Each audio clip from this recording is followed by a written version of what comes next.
How's it going, everyone? And welcome to Animal Talk Podcast with me, Ryan Ferguson. And me, Ayrton King.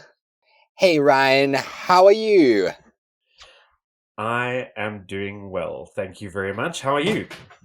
I'm doing really good, thank you. It's really good to be back, isn't it?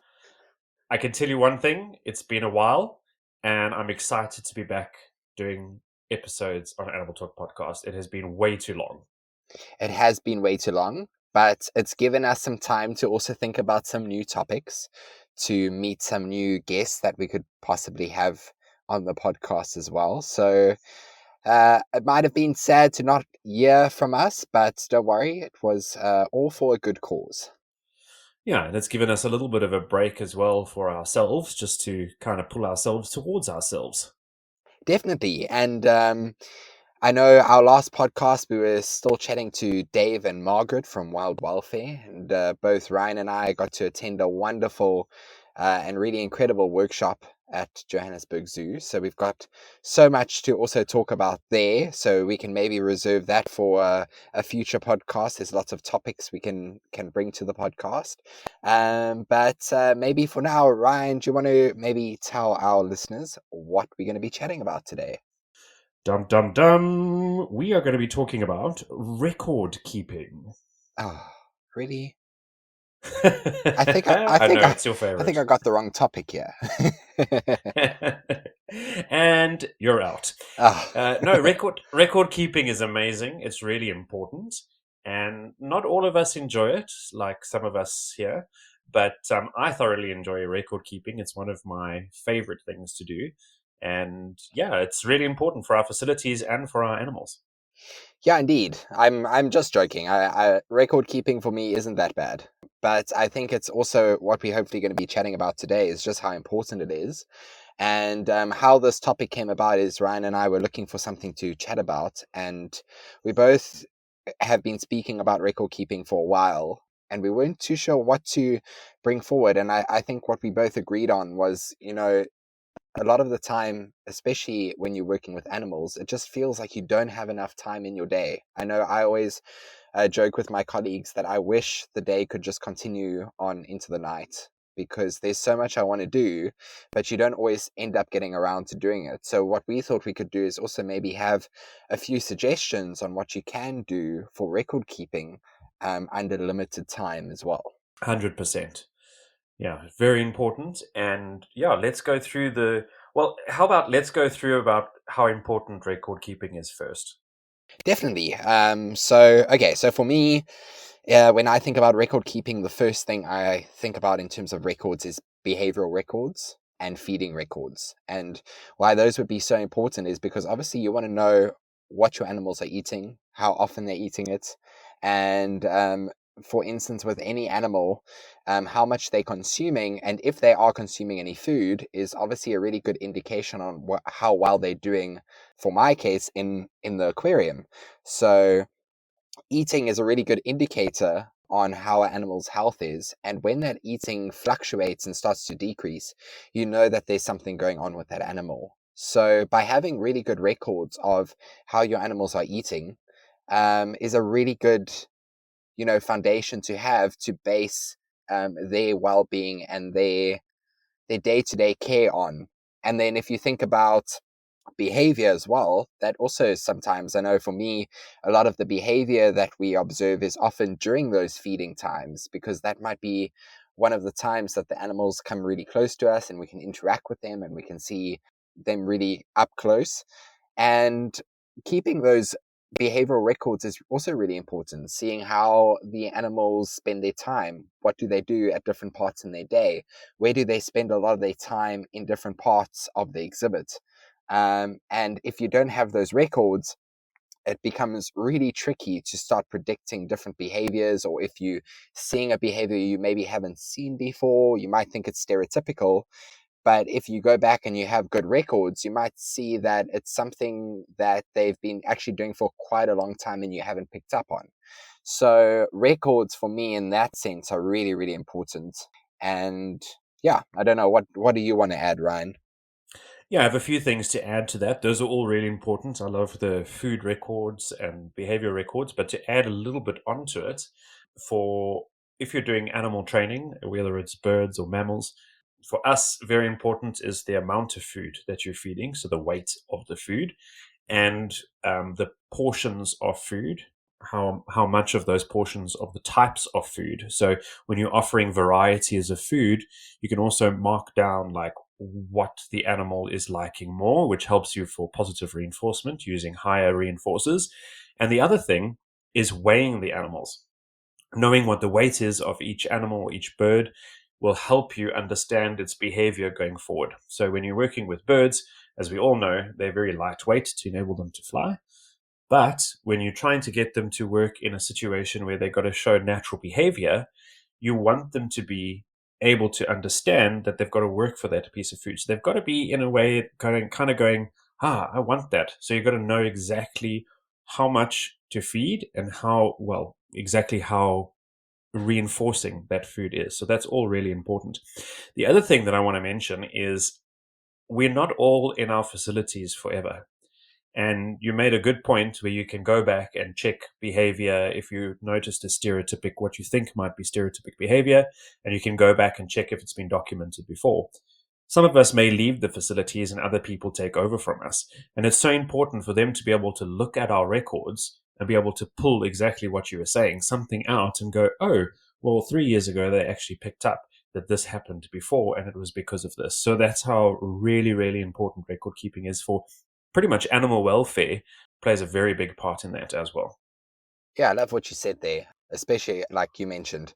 It's just, we're not only trying to keep records for the animals in that moment, but, a lot of us, we always feel like we're going to be in that career forever. We can't think of, leaving our animals that we've worked with for so long. But there may be a day that you do end up leaving that position or moving to a better opportunity.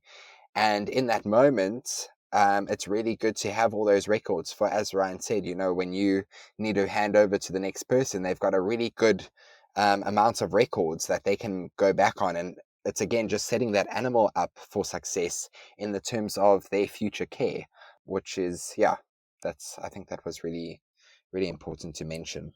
100%. And it's twofold because if you now move to another facility, you need to have their records to be able to see what's been happening. And I know that some small facilities in the past, it's a historic thing, didn't really have too much record keeping.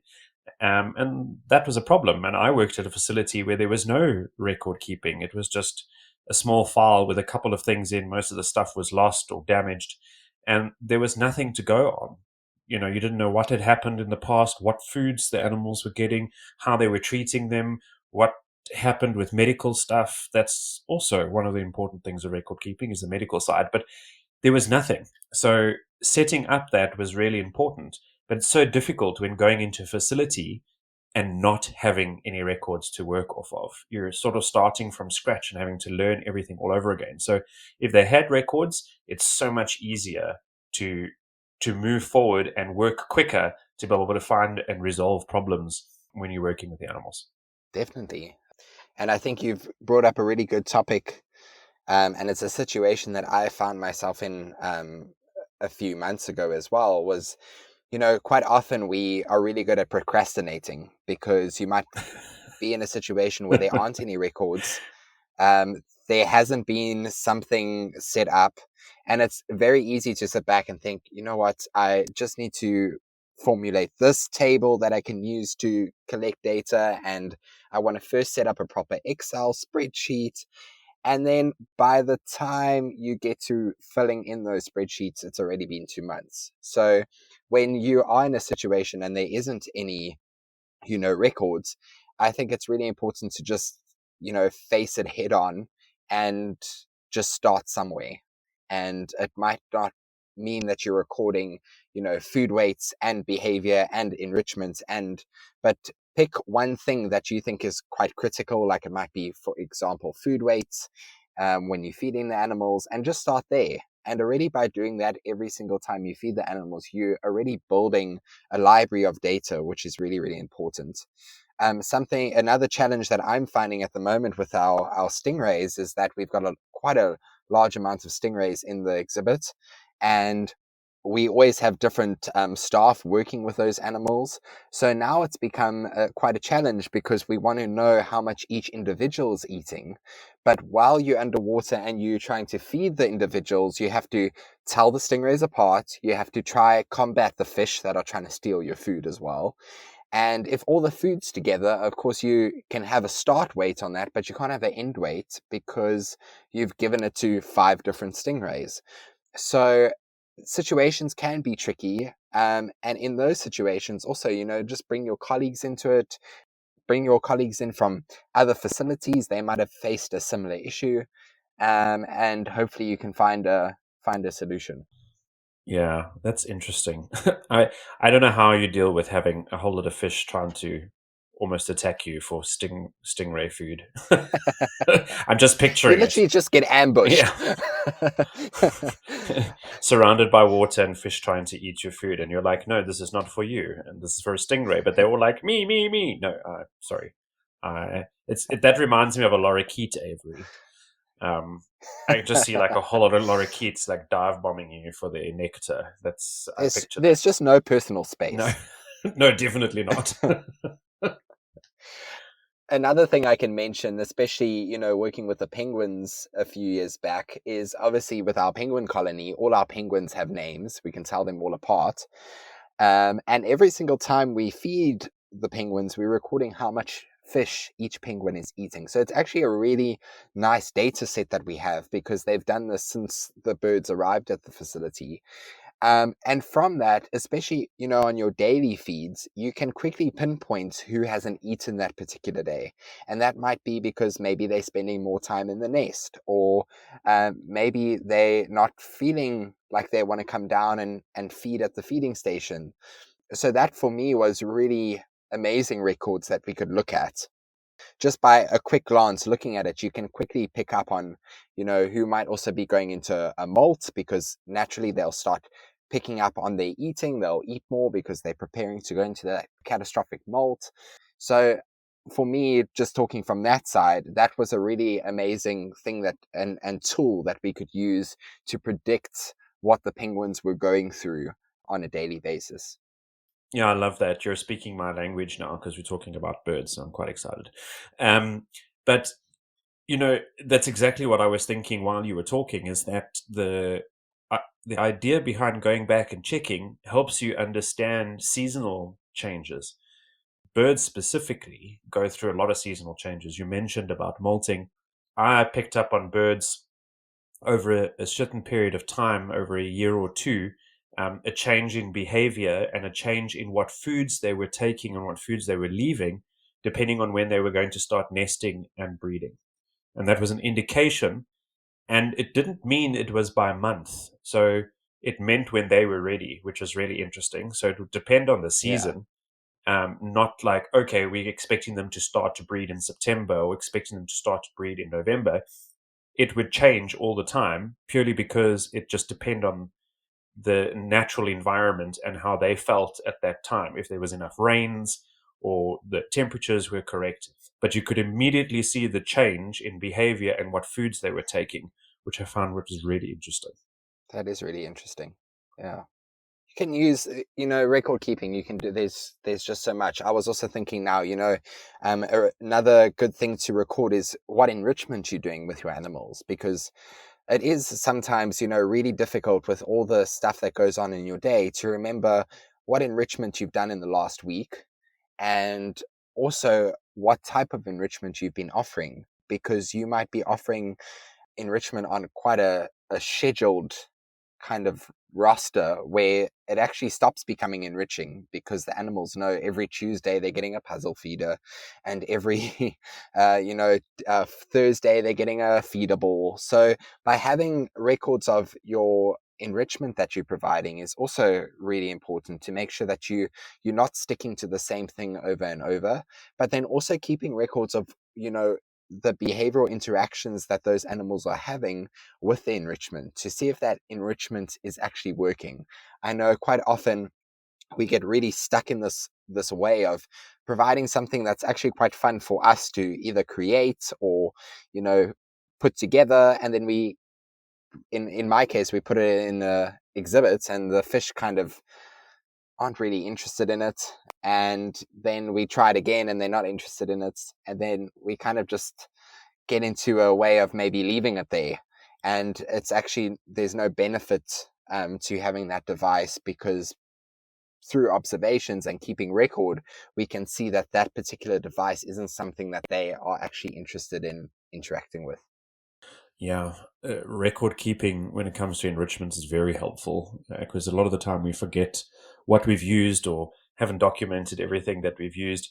And that brings me kind of to another thing that I wanted to chat about is we've chatted how important it is to do the records, but half of us, or I would say probably 80% of us, do not like to sit down and write records. And I think that comes in with the problems where records are not continued or prioritized. Yeah. And I think it's very important that everybody sets aside some time in the day to ensure that the records are done. A lot of people say, "Oh, but I've forgotten by the end of the day." Then just write some notes in your diary, or what I would do, I had the ability to do it, is I would do it on my phone, and I was able to access the records on my phone. So as I was weighing birds, as I was feeding, I was able to write the records in at that time, at that moment.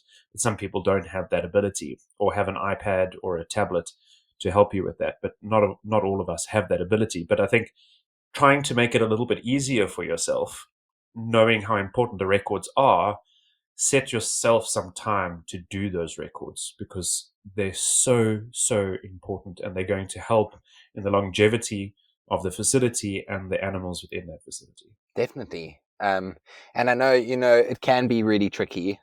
Also, depending on the workforce that your facility has, there might be a lot of you, there might be not a lot of you. So trying to find that time can sometimes be really difficult. I know, like Ryne mentioned, he used his phone.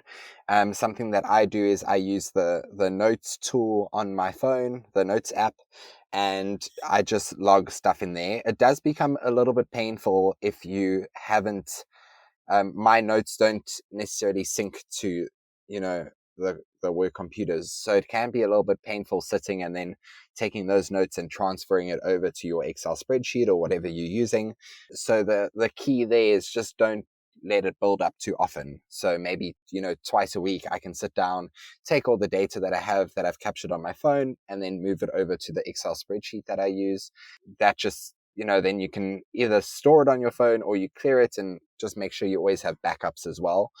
And that's something that I find really beneficial because, with me, I'm obviously working in the water quite a lot. So it can also be quite difficult to have technology around that I can use. I know, for example, our team here that works with our turtles, they've also moved to some cool, fun, high-tech stuff. They all have iPads that they use and log weights and food amounts in. And in that case, again, just making sure that that device is syncing with whatever you're using to store that data. So ensuring that it's syncing to the cloud so that you don't actually think you logging data and then it isn't actually saved. Yeah, you don't want to take your phone in the water with you, are you sure? If there was a waterproof phone that actually worked perfectly underwater, I think I would go and buy it, because I think there would be a lot that I would do, because it is sometimes frustrating.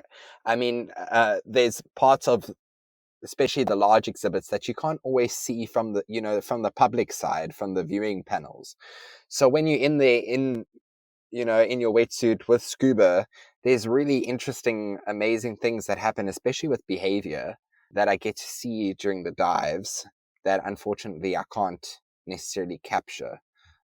And it's very difficult to also feed and try watch and see the time and how long that animal's doing that specific behavior and the area. So it becomes really hard to manage. So if you know of any incredible waterproof phone, Please let me know. Sure, no problem. We're taking anybody who would like to supply Ziploc bags to Ayrton because he can just stick it in a Ziploc bag. I wouldn't trust that, eh? Especially not our Ziploc bags because they definitely don't Ziploc And properly. also, Ryan, plastic is bad. Plastic is bad. Sorry. Cancel that. I never said anything. I just would like to mention that this podcast is not sponsored, By Ziploc. but I was just by Ziploc. Yes, not sponsored, but I was just thinking about it. So I was just looking into it now because I had come across it. Some of us may know Species 360 and ZIMS, the Zoological Information Management System. They had just announced recently in July that their new ZIMS medical side had very good news that the veterinary teams can now create clinical notes on their mobile devices while they're out doing their rounds. So that's really, really cool. And I think for a while now, Species 360 and ZIMS have had it that you can actually access ZIMS on your phone and enter your data while you're out and about. So if anybody does want to sponsor Ayrton with a waterproof phone, it'll help him so that he can log the data while he plays with stingrays. And we do use ZIMS, so... Well, there you go. So you're all sorted. Yeah, so I think we can also mention maybe some... So obviously we've mentioned, Excel is a really, underappreciated tool. Also There's not so much you sponsored can by do with the Excel. Excel spreadsheet. So if you don't have access to ZIMS, if you don't have access to these, these nice apps and software, Excel is your best friend. There's so much that you can log there. There's so many things that you can do with Excel. I use Excel for ethograms, for example, because I find it's just really easy for me. It's something that I can understand and, do. And also with our ethograms, sometimes our volunteers assist us and they're very comfortable with Excel as well. So it's kind of a user-friendly thing. Obviously, we've also now mentioned ZIMS. So we use ZIMS, at the facility that I work at as well. I understand ZIMS is great. And I'm not criticizing ZIMS in any way. They are great. Oh, here we go. I just do find sometimes it does take really long to enter data, especially like I mentioned when I was working a lot with penguins, trying to enter their feeding data, you basically have to go into each individual, which if you have we had at the time, it was over 40 penguins. It becomes really time consuming. Yeah. But not taking anything away from ZIMS, it's really amazing to have. And it also is a really good software where the data you entering, really the whole team can see. So often if we're having a situation where our managers are wanting to see how a specific animal is doing in terms of their eating, often we are asked to log that data onto ZIMS because I have access to it, our senior team has access to it, our veterinary team have access as well. So it's just in that sense, it's really user-friendly because everybody can have access and see what's going on. And then that data that you've entered, they put it into bar graphs for you. So from that aspect, ZIMS is really great. I must actually try it on my phone. I have tried it here and there. I struggle a bit because it's there's a lot going on the software that you have to try and zone in on. Well, let's do this. When did you last try? Because I just found their post about access to your mobile device. When was that? When did you last try? I last tried probably 2 weeks ago. Oh, okay. Well, so I'll try this was again. posted in June. Okay. They said launch the new provisional data approval process. Also new is the daily activities for enclosure tab now includes ability to view life support systems, very important for your aquarium.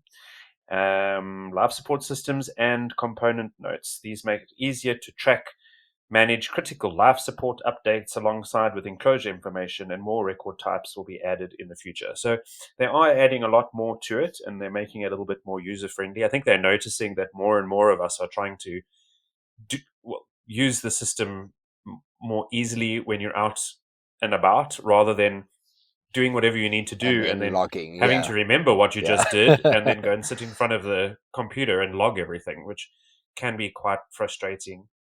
I used to write all the weights down on a weight sheet and then take the weight sheet and go and sit in front of the computer and go on every single individual bird and put down its weight, which can take a decent amount of time. So Yeah. yes, record keeping can be, like you said, a little bit taxing.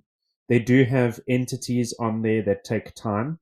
I think especially your training records, they could probably do a little bit better on the training records. But I think over time they start to develop, and when people give them a little bit more feedback, and this goes for all the different animal keeping apps that people have, because it's not just ZIMS on Species 360. It's many different types of ones that people can use. They've all got little parts of them that can be improved, and they're always trying to improve them as they go along, which is quite important. Yeah, and then another app that I found a few months ago, which I found has really been beneficial, is it's called Zoo Monitor. It's an app developed by the Lincoln Park Zoo. And basically, it's a really good app for specifically ethograms. So if you're wanting to do like behavioral, ethograms, and you're wanting to log that in that particular time, while you're doing it, it's it's an interesting framework that you have to first set up the individual's profile. But pretty much once that profile's set up, you can just set your time period that you're going to be observing the animal. And then it also has a timer. So if you're going to be observing that animal with an interval of every 1 minute, for example, every 1 minute there's a beep for on the minute, so that you can then observe that animal at that minute mark, which I found really Oh, beneficial. But wow. then what's really cool as well is you can actually upload like a map of your exhibit, and then on the map you actually mark where that animal is. So not only are you getting the behavioral information from what the animal is doing, but also where that behavior is occurring. And then when you get those results back, it's almost like a heat signature, which is really cool. So you can see where they've spent a lot of time might be really like red in coloration, and then the orangey area is where they've spent a little bit less time. And as it changes colors, you can see. So it's an app that I've had quite a bit of fun with, and also I find is quite user friendly as well. That sounds amazing. What is the app called? It is called Zoo Monitor, and the other cool part about that app is that it is basically free for accredited facilities. So if you go onto zoomonitor.org, basically you'll just have to register there, and then they just ask for who you are accredited under. So obviously we have our different regional accreditation groups, and you just select the one you enter your facility's name, and then it takes a few days, and they'll just obviously certify and make sure that you are with that facility, and then you can log in and create different profiles for different keepers. So Ryan, I'll send you the link. Oh, that'll be perfect. Then we can put that link down at the bottom of this podcast, and you guys can access that and go and have a look and see, because that sounds really interesting. I think a lot of people might be interested in that. Sounds very, very cool. Now I want to fiddle with it, and I don't have any animals to You fiddle can do with it it with with. your dogs and cats at home. Yeah, I was actually thinking that. They spend um, more time on the couch than they do on the floor. Big red patch on my couch. Yes, couch and bed. That's the red spots. Well, I think definitely record keeping is a big topic. If anybody wants to add a bit to this or give her more information on what they use, and help other people to know what you're using, and maybe they can use it, because I think that really helps, trying different things, just like this new app that Ayrton's talking about, which I'm quite excited to have a look at.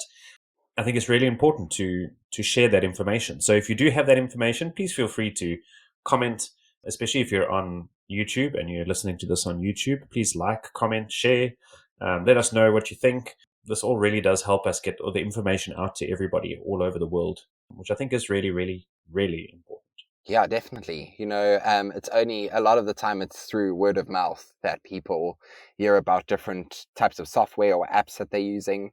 So please just help us to get all of that information together so that we can share it far and wide, because ultimately it's not only benefiting the keepers to have better record keeping, but also our animals as well. Yeah, and speaking about communicating, if you guys want to get hold of us, you can email us on animal.talk201@gmail.com. And we have a few social medias. So Ayrton will tell you a bit more about that. Of course, we are on Instagram, Facebook, YouTube, and LinkedIn.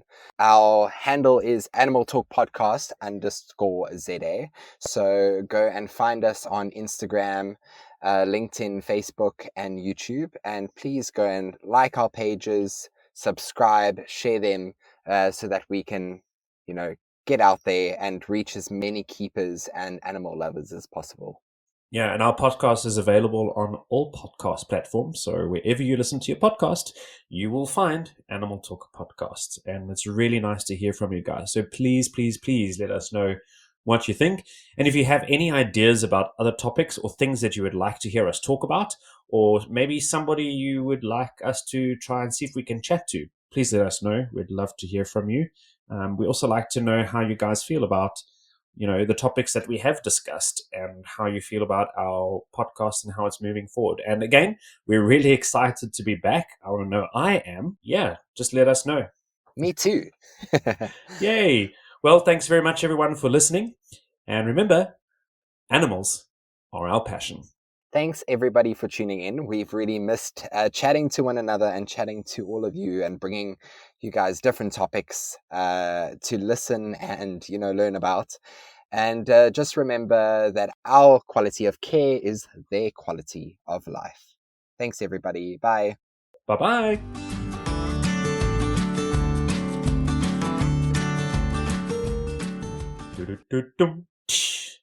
Yay. Not too bad, not too bad. Not I too remembered shabby. our very rough Animal Talk Podcast _ZA handle. Yeah, and I can edit it slightly, so that's all good. Please. Love post editing. It's so much fun. Actually, I don't even think there was a blooper in this one. What am I going to do? Sing a song at the end.